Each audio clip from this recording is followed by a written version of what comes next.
a blueprint to pull the economy out of the doldrums and put it on a new path to growth and job creation. But first, the president is expected to announce the easing of the national lockdown to level 1. That will allow for the resumption of all economic activity in the country, including international travel. I think for the markets and for the economy, this should be most welcome because it means that businesses can resume their normal activities, people can go back to work.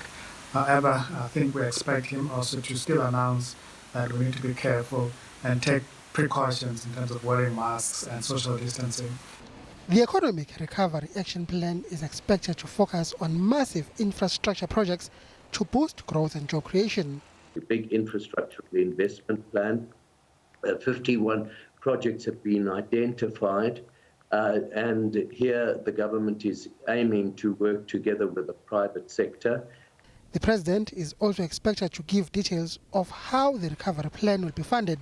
There is an intention to try and fund some of these projects through specifically directed bonds at each project, as opposed to taking a whole portion of pension fund assets and forcing pension funds to invest in infrastructure. Here it's a case of enticing them to invest in particular projects by trying to persuade them and offering a vision of making a very good return on each of these projects. Removing structural impediments to investment and growth, such as red tape and corruption, is also an important part of the plan. Then there's Eskom. The president is expected to give details of how funding for Eskom's 350 billion rand debt is going to be mobilized. Mbongene Mochwa, SABC News, Johannesburg. For more, I am joined then by Lisa Seftel, the NEDLAC Executive Director. It's a good afternoon to you, Lisa. Thank you so much for the time and appreciate it here on SABC News. Just to get straight into perhaps the statement you released as NEDLAC then as well, you say that the agreement was formalized at a meeting, of course, that you had with the president yesterday. The Social Partners Action Plan is founded on significant convergence on what needs to be done to set the economy on a new, accelerated, inclusive and transformative growth trajectory. Lisa, let's unpack what exactly needs to be done. Let me just say that that statement came from the presidency because the meeting yesterday was chaired by the president. And I think that the details of what needs to be done is what the president shall be announcing.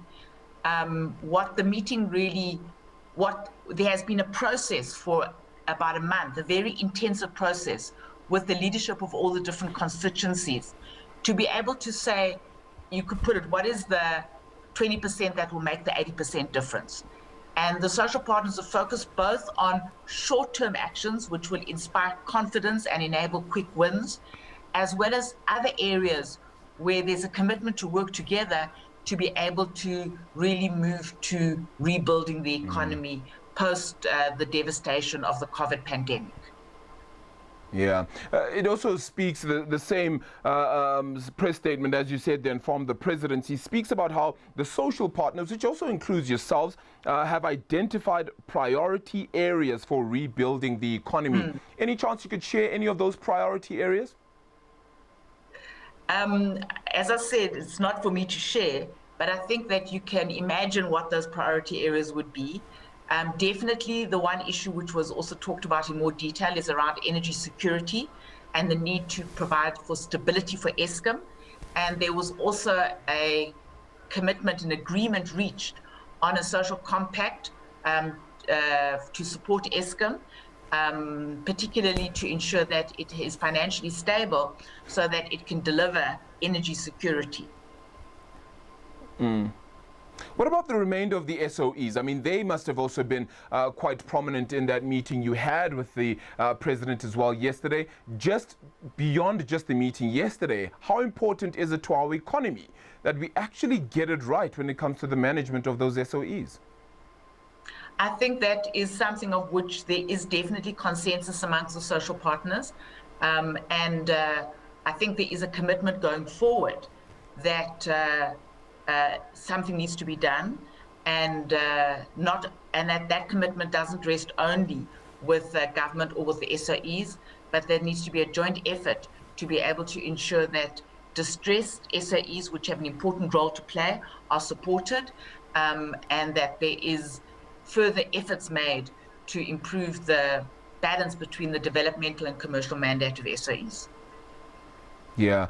With what will be said then later this evening, as you said, you are unable to, of course, divulge exactly what was discussed with the president, but I just want to know your perhaps happiness, if I can call it that, with the engagement itself. Is NEDLAC in support then completely of what was discussed and what was put forward then by the president and his economic plan? Yeah, so NEDLAC isn't an institution in its own right, can I say that? You know, it's a facilitating body that brings together organized business, labor, community, and government. And I think that what, the president was pleased about, and, I think he indicated in his statement that it was a milestone. It was really a milestone in terms of, as you know, often business, labor, community, and government on the other sides of, are in opposition to each other. And I think what was important about this meeting was that in the face of this crisis, there is a significant convergence, not only on the easy things that everybody thinks must be done, but also on the more difficult issues that our country needs to tackle. Yeah, and also making the hard decisions at this point is certainly going to be very important. And do you get the sense that there is support, political will to make the hard decisions needed to get things right at this point? Well, let me say there's political will, there's labor will, there's community will, and there's government will, and business will. Because I think in some senses the alternative is a bit too ghastly to contemplate.